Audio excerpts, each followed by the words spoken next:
This is Michael Cowen, and welcome to Trial Lawyer Nation. You are the leader in the courtroom, and you want the jury to be looking to you for the answers. When you figure out your theory, never deviate. You want the facts to be consistent, complete, and credible. The defense has no problem running out the clock. Delay is the friend of the defense. It's tough to grow a firm by trying to hold on and micromanage. You've got to front load a simple structure for jurors to be able to hold on to. What types of creative things can we do as lawyers, even though we don't have a trial setting? Whatever you've got to do to make it real, you've got to do to make it real. But the person who needs convincing is you. Welcome to the award-winning podcast, Trial Lawyer Nation, your source to win bigger verdicts, get more cases, and manage your law firm. And now, here's your host, noteworthy author, sought-after speaker, and renowned trial lawyer, Michael Cowen. Today on Trial Lawyer Nation, I am joined by my partner, Sonia Rodriguez. Sonia, how are you doing today? I'm great, Michael. How are you? I'm doing well. And before we jump in, we're going to talk today about dealing with clients in cases where your client has a pre-existing condition, a prior accident, or something happens to them after the crash that can create an issue in the case. But before we dive in, we want to say thank you to our sponsor, LawPods. You were just working with LawPods to try to make you sound better on this podcast, so Juliana really helped you. LawPods does our production. You and I just have to talk to each other. They make us sound good. They do all the editing. They cut up the video clips. So I highly recommend LawPods if you want to do your own podcast. They make it easy. So Sonia, how are you doing? We're recording this 2 days before Thanksgiving. Good. It's been a good year. Looking forward to a little bit of a respite from the office, enjoying family for a few days. So we're going to talk about clients who have had lives both before and after the incident that leads to the lawsuit. Have you ever had that happen? Have all your cases been, your clients have been just 100% perfectly healthy, something bad happens to them, and then nothing else bad ever happens to them again? You know, I wish. I mean, we live in a world where people have lives before their crash and they have lives after their crash, and unfortunately, the reality of life is that most people we represent have had aches and pains and injuries and work injuries and complaints, and maybe they visited a chiropractor once or twice before they found a lawyer and were involved in a crash. So it's just the reality of life, I think. So what do we do when that happens? Do we just, quit, take whatever they offer us? I mean, what do you do? So one of the things that, I was thinking about when we decided we were going to talk about this topic was how terrifying it was 25 years ago or so when you and I first started practicing law, and we didn't know what we didn't know, and no one knew.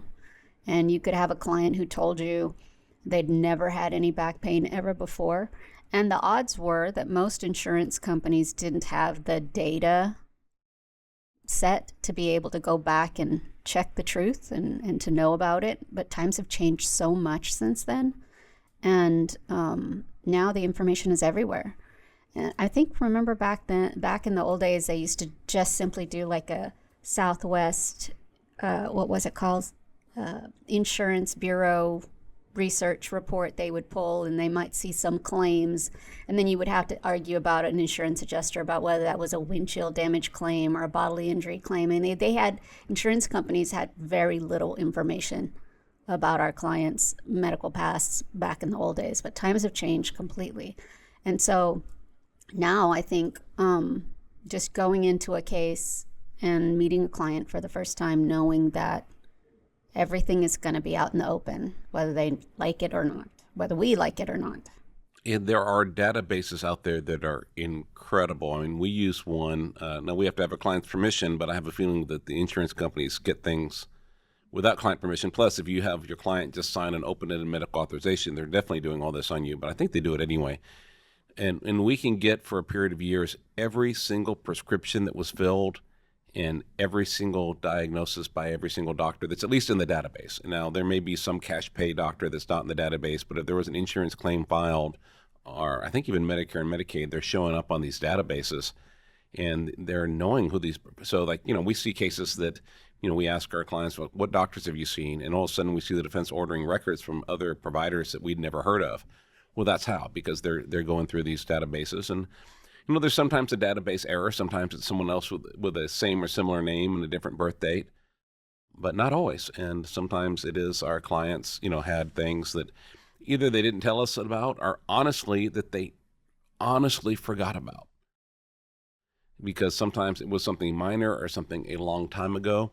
And, people aren't necessarily liars just because they don't remember every single detail of what they told every single doctor in the last 5 or 10 years. Right. And I think, the unfortunate thing about our practices is that most insurance adjusters and defense lawyers are going to naturally assume that not only your client is a liar and a scammer, but that you are a liar and a scammer, that I'm a liar and a scammer.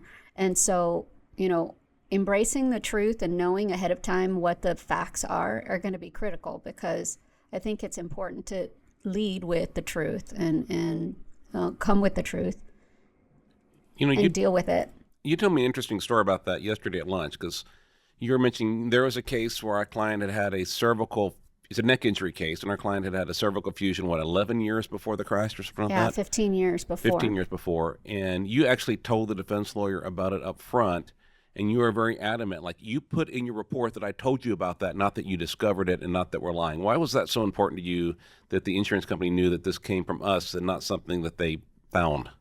Well, I think, first of all, he was a younger lawyer.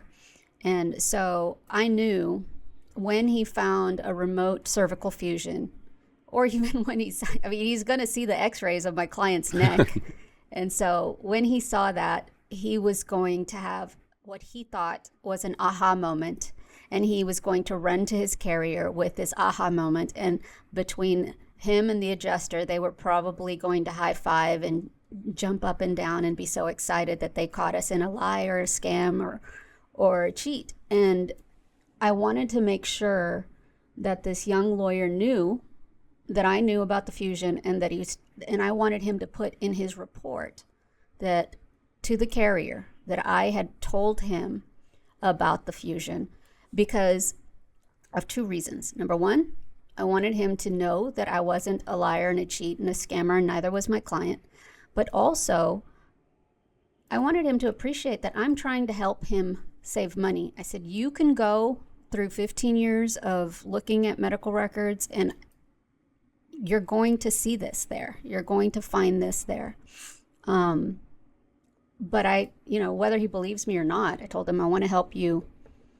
I'm trying to help you narrow the focus and look at the case for what it is. It's an aggravation of a pre-existing condition and not a new injury.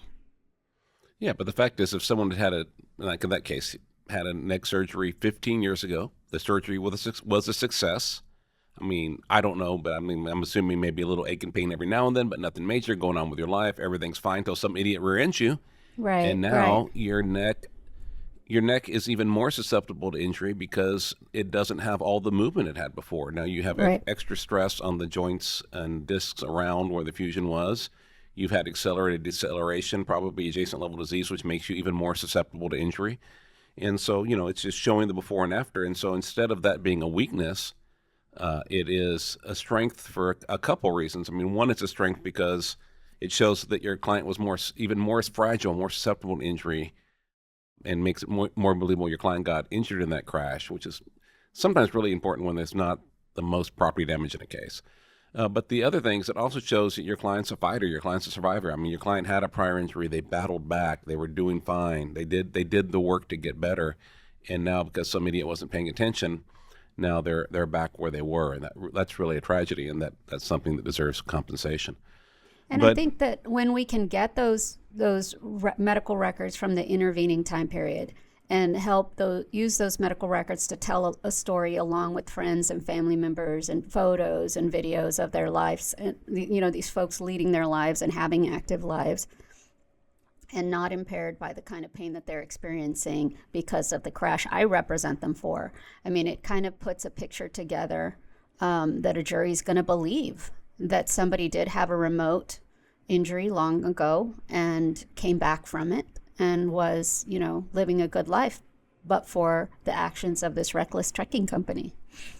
Yeah, I think one of the challenges, and I don't mean this to be pejorative, but I call it the pre-lit mentality, which is like if you have a pre-lit adjuster and they find any reason not to pay you, they're not going to pay you, and you're going to have to file suit. And so people that have what I call the pre-lit mentality is like, we need to make sure the insurance company doesn't find out about this. So have your client say there was nothing before, have them tell the doctor there was nothing before. Try your best to keep the other side from getting any information from what happened before. And it really does set you up for failure when you do that, because they're going to find out. Everything's out there now.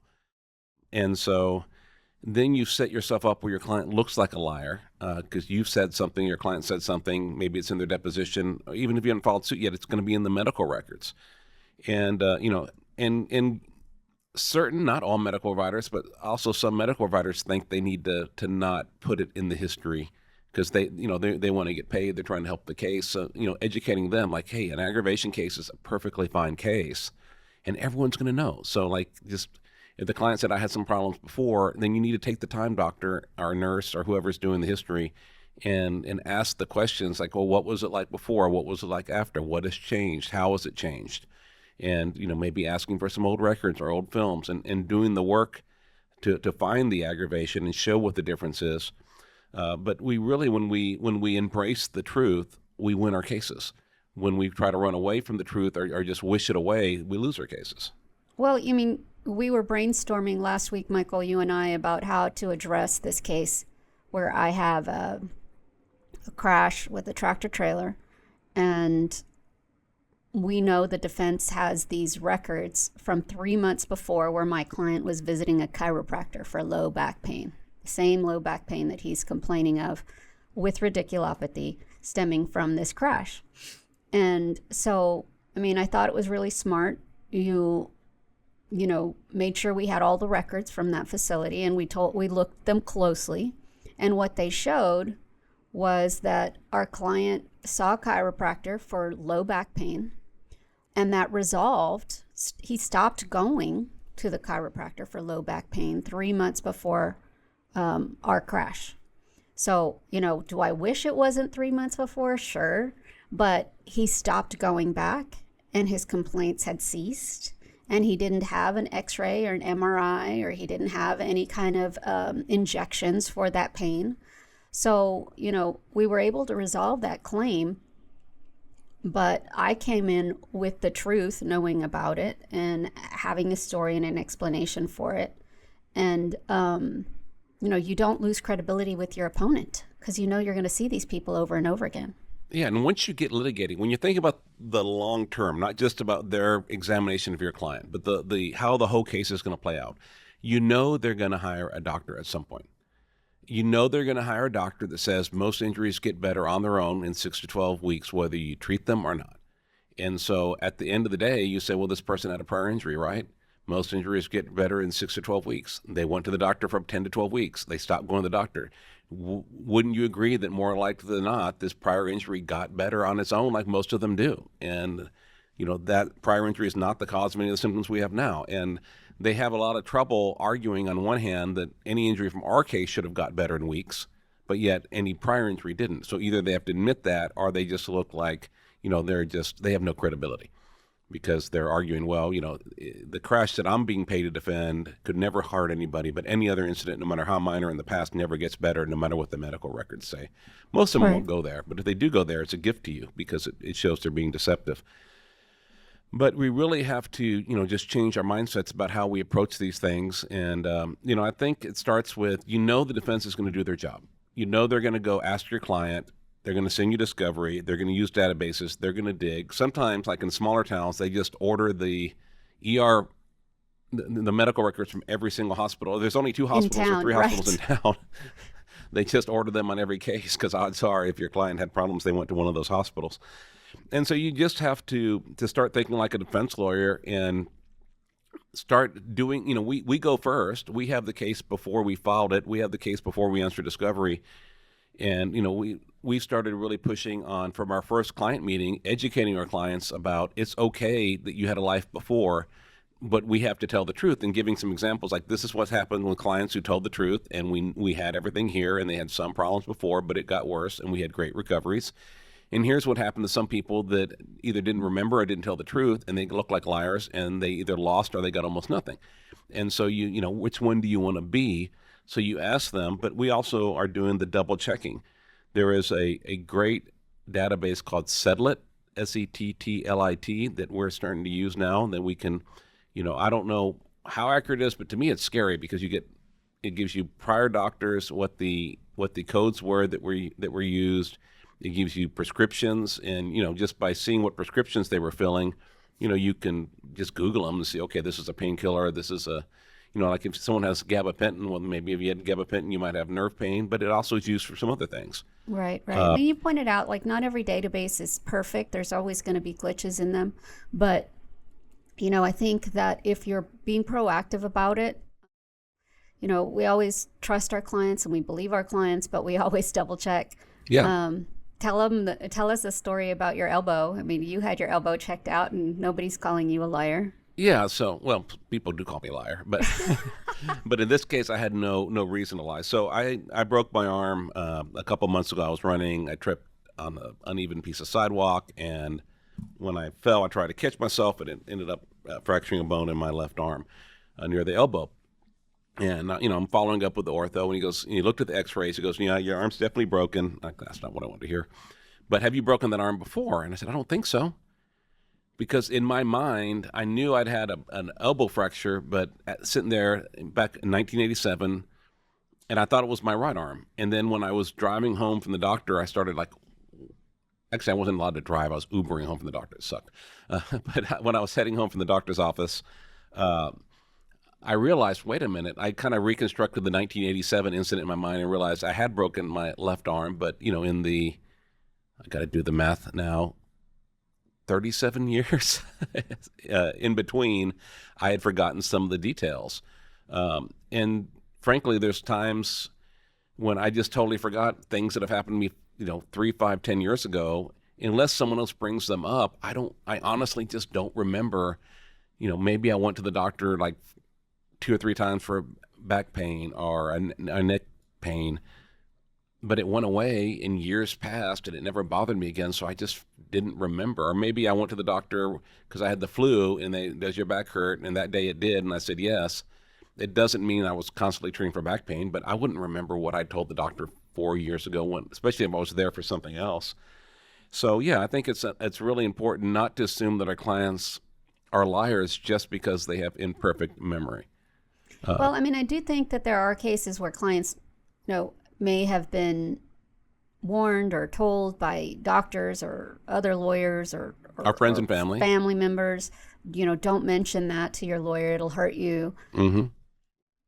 So I think it's important that, you know, when we visit with our clients initially, our initial client meeting, that we kind of lay that out as this is coming, everything is going to be found out, might as well tell me now.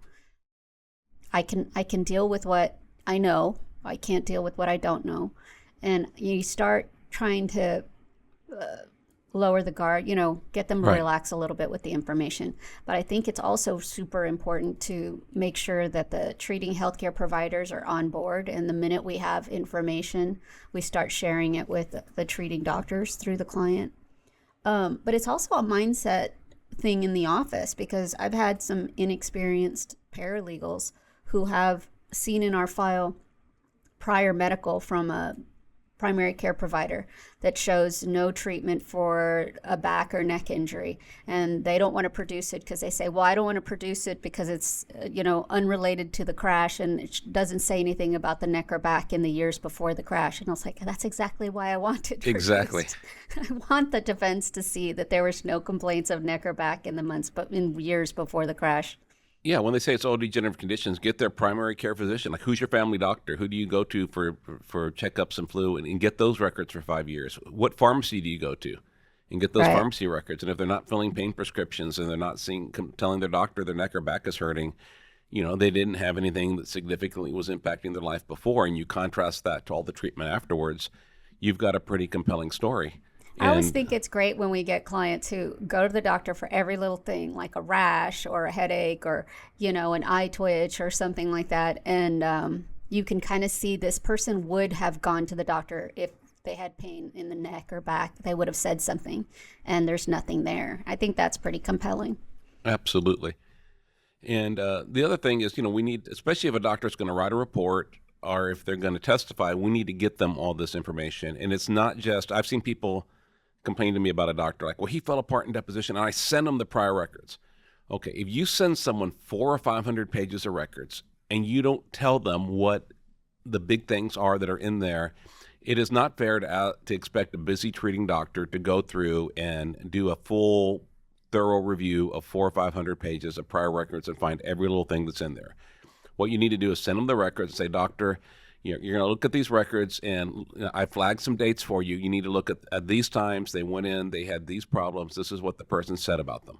You might want to call the client, the patient, or do a televisit or have them come in to further discuss this, so you've got a very detailed history so that you can give accurate testimony. But you have to tell them, like, these are the issues that are in the records or not in the records, and not just, especially, I've known people like the day before the depo, they do a big document dump on the doctor, and then they want to blame the doctor. No, you got to do your job. You have to share with the doctor what is in those records when you do that.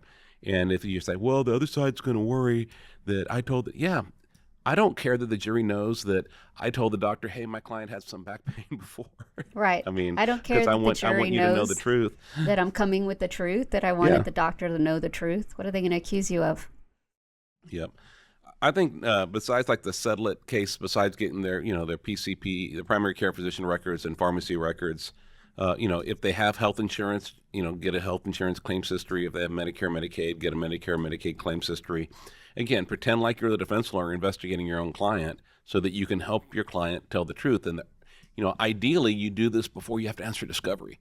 And so that way you can do that. And if the client's not cooperating with you, you have to have some serious talks with the client about, look, the other side's going to get this, whether you want them to or not. Right. Because they do have other people putting things in the ear. And I think a lot of times clients do what they think we want them to do. And if they think we want them to hide it, they'll, even if they're fairly honest people, they'll go along with it. And so we have to really educate them.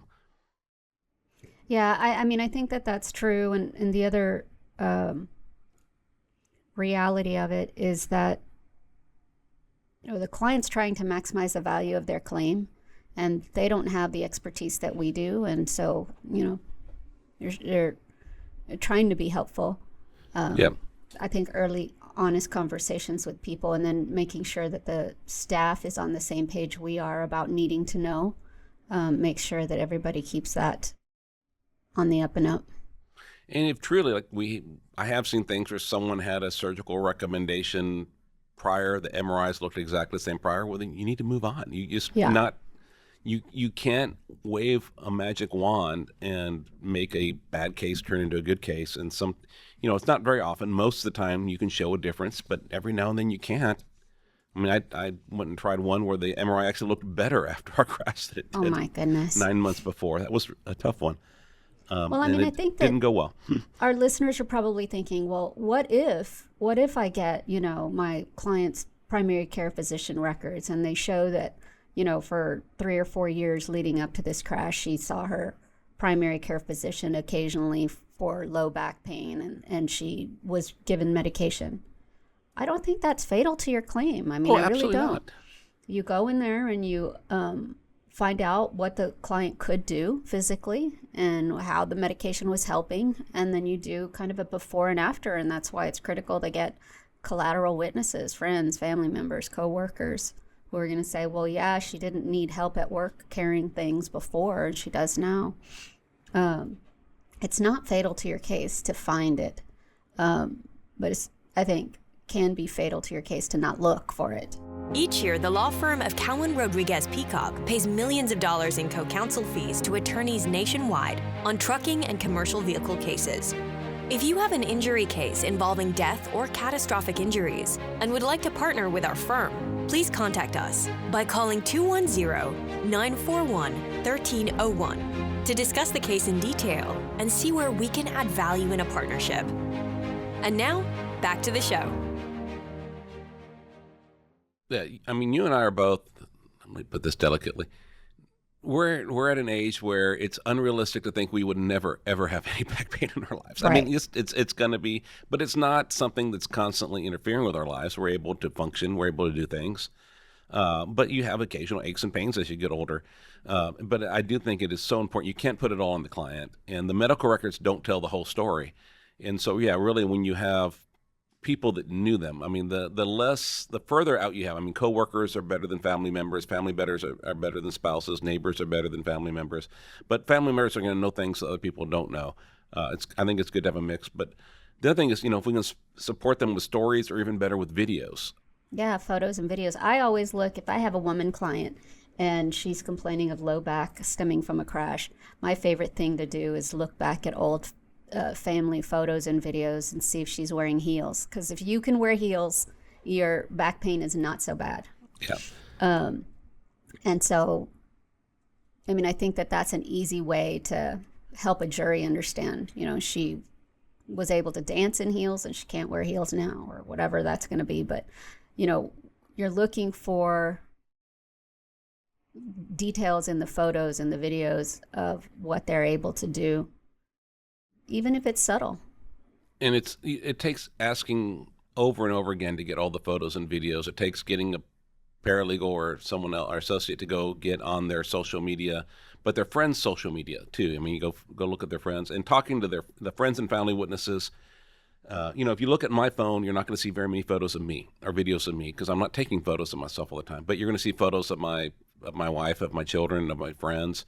And the same, if you want to find photos of me doing things, you got to talk to my friends, you got to talk to my wife, you got to talk to my kids. They're the ones that are going to be taking pictures of me. And tell us why, Michael. Tell us why it's so important to check the metadata on the photos. Oh, the metadata too. Yeah.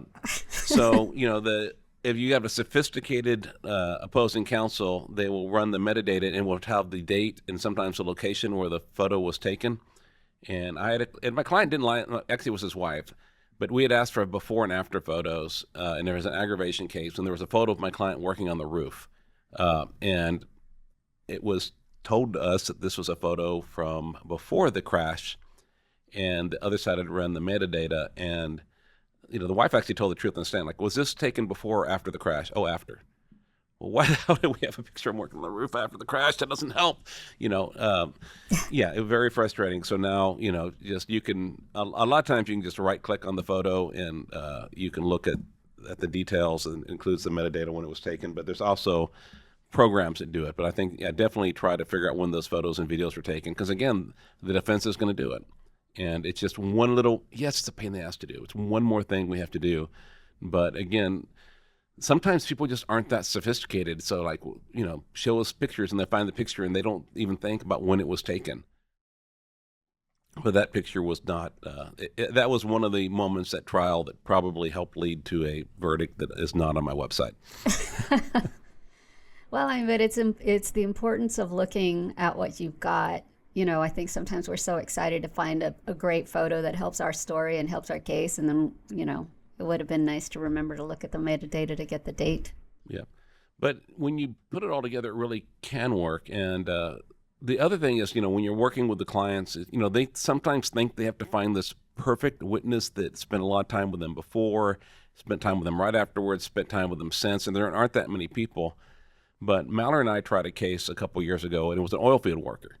And he worked with one crew of people before the crash and a different crew of people after the crash. And it was, even our own doctors, it was a pure aggravation of a pre-existing condition. He had a pre-existing hip condition. He gets in a crash, he gets worse. He eventually has to have a hip replacement, and he had some other issues and was not able to go back to work in the oil field. Even though he kept working in the oil field for 9 months after the crash, he just was struggling through it and eventually couldn't do it anymore and had to get surgery and couldn't go back. And we didn't have anyone that knew him both before and after, other than a couple of a roommate and some family members. So we got coworkers from before that just talked about how before he was a high stepper, and we had pictures of what it was like out there in the oil field. And even though we didn't have the actual drilling locations, we found pictures of the equipment that was used, of the uneven kind of dirt that would be there, and had them talk about, he could go from here to here, he would rush, he'd climb, he'd do all these things. We had that up to for the 2 years before he was doing super active. And then we had people who worked with him during the 9 months he was working after the injury. Like, yeah, he would sit in the truck where he used to just walk across no problem. He would get in the truck and drive. He would just supervise and point. He wouldn't do things. When he would try to do things, it would hurt him. He'd have to go back and lay down. He wasn't the same. We got a multi-million-dollar recovery on that case. Before trial and when they actually saw the effect of all of it on the jury, they were so cocky on that case. And then when they went and heard the whole story, and the client being 100% honest about everything, it just changed. It changed their perspective. When you get these witnesses that don't have a stake in the game, don't have, they're not family members, they're not relatives. So, one of the most powerful witnesses I interviewed was this woman who simply said that her neighbor used to go out with her and they'd walk their dogs together at sunset. Yep. And after the crash, he just stopped going. And she knew it was from the back injury. But that's, what does she care about this lawsuit or this claim? Yeah. And it was a remote neighbor who'd moved away. She'd moved away since the crash. But, those little stories who kind of add credibility and truth to your story. Their yard was immaculate before, and it's overgrown, and they don't mow the grass as much, and the other plants are dying, and whatever it is, you can get those images. Right. Okay, well that's our clients have had lives before. Unfortunately, sometimes things happen to them afterwards. So what do? You get a call from a client. Your case is rocking along. They just had an MRI. They're about to get sent to pain management, and then, oh no, I got in another crash. Oh my gosh. I have to tell you, Michael, that my heart sinks when I get that call. And it's frustrating. And I think it's, again, a reminder of why we want to and need to move our cases quickly.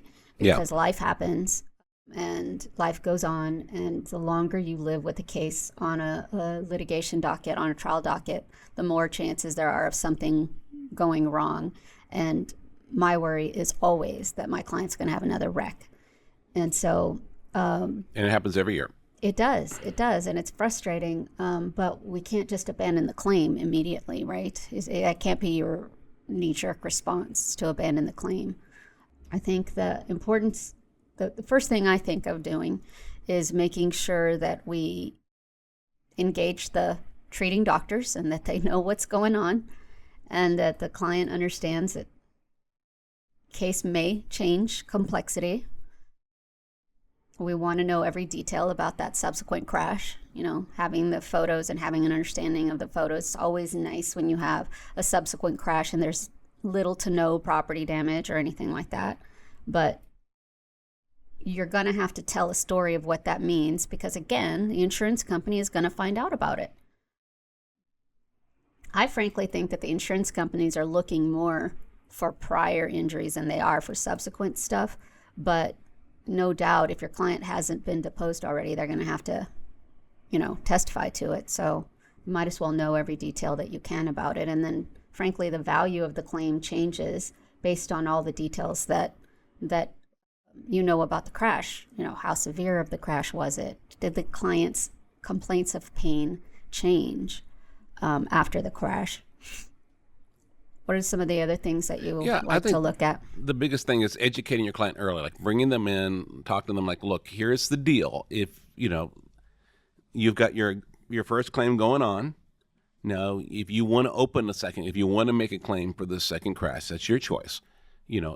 One, you're going to, everything you say was caused by the second crash, you're losing that from your first crash. So if it's not something that's like, if you had hurt your neck, your back before and now it's your arm or now it's your neck, well, that's not a problem. But if it's still going to be the back, if you tell the doctor when you go in, well, my back had gotten all the way better from the first crash and now I have had the second crash, one, the people from the second crash are going to get your records from the first crash. And if you had been at the doctor 2 days before saying my back was still hurting, it's not going to be very believable. But two, you're cutting off that first crash. And so let's really explore how were you doing before? What if anything, has changed? Do you need to go to the doctor for the second crash or not? Or if nothing has changed, you can go tell your doctor, hey, I got another crash, but my pain level didn't change. If that's the truth. Now, whatever the truth is, but explore it because, I've had people think, well, I've got a new claim. Now I've got to say everything's due to the new one. And, sometimes that first one was a tractor trailer and the second one was someone with minimum insurance. And, I think they're trying to help. But I mean, you look at their medical records, like, look, you had this pain yesterday. You were at the doctor the day before. We're not asking you to lie. You're on your way to physical therapy at the time of the crash. Yeah, but my first 7-figure verdict, my client was on her way home from physical therapy at the time of the crash. Yeah. But it was all fully disclosed. It was not a problem. And that one we were able to show a clear difference between the two. So you can do it, but it's just, and the other thing is you have to call the provider. I think calling the provider and telling them, like, look, here's the deal, especially when they see a different doctor for the second crash, which I prefer that they don't. But but even the same one, like, hey, you're opening a new file. Remember what's in your records. Right. Don't go say that they were better when you have office visits saying they weren't. You're just setting yourself up for failure. Tell us why. Tell us why you prefer, Michael, and why we prefer that you don't just go see a brand new doctor. Because a lot of lawyers will refer their clients to somebody brand new. Well, for two reasons. I mean, one, they're not going to have they're a lot more likely to put inaccurate things in the history. They're not going to be able to say firsthand, like, look, I saw this person the day before. Either it was different or it wasn't, depending on what the truth is. But they saw them both before and after. But two, it looks bad. It looks like your doctor. Looks like you're trying to get one set of records for one and one for the other, and then they got you. And then if the client also, if they have like a workers' comp claim or something else, be sure to get those records. And I learned this the hard way, and this was a very bad, I mean, this is, it's happened once in 100-something trials. I think this was just a very bad actor doctor, because he was trying to defraud me, he was trying to defraud the client. But he had told, the client had a prior workers' comp injury and then gets in a car crash. And I met, we knew about it. We fully disclosed everything to the other side. We got what we thought were the records from the doctor. I met with the doctor, and the chiropractor, he told me they were almost done treating on the first one. Everything after that was the crash. And he didn't refer her out till pain management till after our crash. So he was the only doctor that was both before and after. Well, the same doctor, because he wanted to get paid by comp, had written a report to comp saying the crash is very minor and only the 2 weeks after the crash related to the crash and everything else related to the prior. And he'd actually been paid by comp for all the visits that he was trying to collect the same freaking bills again from our lawsuit. Goodness. I found out from the defense, because they subpoenaed the records from comp. I didn't think to get the comp records to see what I would have never imagined a doctor would do that. And, right. That was just flat out insurance fraud. But my client had some psychological issues and decided to go to trial. And, we got a verdict with a very little V. We got a verdict, but, and then I had the doctor actually threaten to sue me for my closing, because I just said, when you see these medical bills, you notice there's nothing for Dr. X in here, because he's a liar, he's a cheat and a fraud, but he's trying to cheat her, and she shouldn't be victimized twice for his thing. It was, a wild case, but, really, it was just hard to watch. Even though we totally embraced that he was a fraud, we had nothing to do with it. We've always been the tellers of truth. It's just hard to watch that stink off. But you have to come with the truth, and you've got to know it going in to try to minimize the damage. Yep. And I did everything I could, and I did not get sued. I've been sued for defamation for things I did in lawsuits before, but that was not one of them. He sent a lawyer over to my office, and I sent him the transcript and the records and told him to F himself, and he never came back. But the good thing is when you do tell, so when the truth doesn't come out, or someone, either the client or the doctor, even your client had, in that case, like I said, the client had nothing to do with it, doesn't tell the truth, it kills your case. But when you are honest and you do embrace the truth and you do the work, you get the prior records, you talk to the doctors, you talk to the friends and family members, you get the photos, you get the videos, you can have 7-figure recoveries on cases that have prior or subsequent issues. It's naive of us to think that we can go file lawsuits where we're alleging millions of dollars of damages against multi-million-dollar corporations, and they are not going to do background searches on our clients and on us. I mean, it's just the way litigation is played now. Yeah. So all our listeners, don't be afraid. Just remember, Gary Johnson's judo law, where take what the defense thinks is their strong point and turn it into your strong point. Embrace it. So if your client had some problems before, it's like, look, they had minor problems, but it made them so susceptible, and that's how they got hurt in this crash. And they were fighting to get better. They're almost better, and now this just set them back. Or they had another crash, but one thing to do when there's two crashes, file them both in the same lawsuit.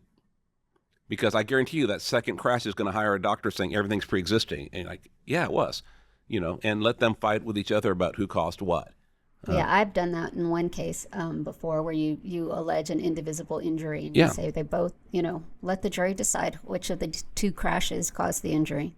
Yeah, exactly. And, they'll fight you on it, but we usually win that battle. And that is one that's really helped, because when the second crash isn't that big of a deal and you have someone besides you have the other defense lawyer, you have their experts, they're basically helping you blame it on the first crash. Right. Because they don't want to be liable for it, and they're saying it's all pre-existing. And we're like, yeah, it is. It's all pre-existing from the first crash. Now, to have a claim like that, though, you've got to have the treating doctor with you on the, on the issue of we can't tell which crash did what damage. Well, you can have which crash did what, but Kayla and I we've partially resolved it. Now, we still have the second claim, and, it's not worth as much as it would be. But, the first case was an 18-wheeler. The second case has a minimum limits policy. And we knew that the first case was going to blame everything on the second. The second was so minor. And so we filed them together, and we totally embraced. It was all the first, but in the alternative, the defense is going to claim it's the second. And it's like 90% the first. And, and we embrace it. And then we use the other defendant to help point back to the first. So you didn't plead an indivisible injury. You pled two separate injuries in the same suit. Yeah, there's two types of things you can. I think you sometimes have to plead indivisible in the alternative, because if not, you end up getting severed. And the last thing you want is two different lawsuits where each one gets to point at an empty chair. Yeah, that's a great idea. But yeah, that way you get to use the car wreck lawyer and expert to help you make your trucking case. Now, they'll still try to say it's all pre-existing, but at least they'll go point at your other wreck saying these symptoms were already here and nothing changed, and you can get that agreement. So I think that, it's just, again, be creative. But if you do the work, you embrace the truth, you're creative, work with your clients, you can make these cases, but you got to do the work. All right. Well, Sonia, thank you so much. I've enjoyed this. These are the kind of talks we have in the office all the time. It's nice to share them with our audience. And everyone listening, thank you so much. And join us next time on Trial Lawyer Nation. Thank you for joining us on Trial Lawyer Nation. I hope you enjoyed our show. If you'd like to receive updates, insider information, and more from Trial Lawyer Nation, sign up for our mailing list at triallawyernation.com. You can also visit our episodes page on the website for show notes and direct links to any resources in this or any past episode. To help more attorneys find our podcast, please like, share, and subscribe to our podcast on any of our social media outlets. If you'd like access to exclusive, plaintiff lawyer-only content and live monthly discussions with me, send a request to join the Trial Lawyer Nation Insider Circle Facebook group. Thanks again for tuning in. I look forward to having you with us next time on Trial Lawyer Nation. Each year, the law firm of Cowen Rodriguez Peacock pays millions of dollars in co-counsel fees to attorneys nationwide on trucking and commercial vehicle cases. If you have an injury case involving death or catastrophic injuries and would like to partner with our firm, please contact us by calling 210-941-1301 to discuss the case in detail and see where we can add value in a partnership. This podcast has been hosted by Michael Cowen and is not intended to, nor does it create the attorney-client privilege between our host, guest, and any listener for any reason. Content from the podcast is not to be interpreted as legal advice. All thoughts and opinions expressed herein are only those from which they came.